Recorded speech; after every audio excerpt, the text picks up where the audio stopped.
इस वक्त एक और बड़ी खबर, ये खबर बिहार से आ रही है, चुनाव से जुड़ी हुई, क्योंकि बिहार चुनाव की रणनीति बनाने की कवायद काफी तेज हो चुकी है। देखिए, दिल्ली में इधर गृह मंत्री अमित शाह के घर बिहार बीजेपी कोर ग्रुप की बैठक चल रही है। बिहार बीजेपी प्रभारी विनोद तावड़े भी इस बैठक में शामिल हैं। उधर तेजस्वी यादव ने पटना में आरजेडी विधायकों की बैठक बुलाई है। तो बैठक चल रहे हैं अभी लगातार, भारतीय जनता पार्टी की तरफ से भी और आरजेडी की तरफ से।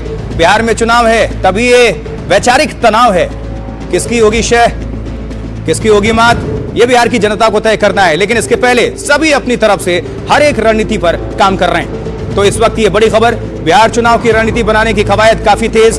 दिल्ली में अमित शाह के घर बिहार बीजेपी कोर ग्रुप की बैठक हो रही है और ये तस्वीरें भी आ चुकी हैं। दो तस्वीरें आपके सामने रख रहे हैं। एक तरफ सीट बंटवारे पर एनडीए का मंथन का दौर और दूसरी तरफ विधायकों से पटना में तेजस्वी यादव की बैठक, उनके साथ दो तस्वीर महत्वपूर्ण बिहार चुनाव के मद्देनजर।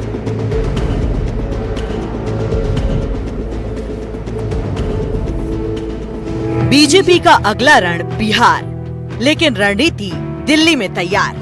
दिल्ली में गृह मंत्री अमित शाह के घर बीजेपी कोर ग्रुप की बैठक चल रही है, जिसमें बिहार बीजेपी प्रभारी विनोद तावड़े और सह प्रभारी दीपक प्रकाश भी मौजूद हैं। फिलहाल चर्चा इस बात पर हो रही है कि बिहार में सहयोगी दलों को कितनी सीटें दी जाएं। इस सिलसिले में बीजेपी की अंदरूनी सर्वे रिपोर्ट भी सामने आ चुकी है।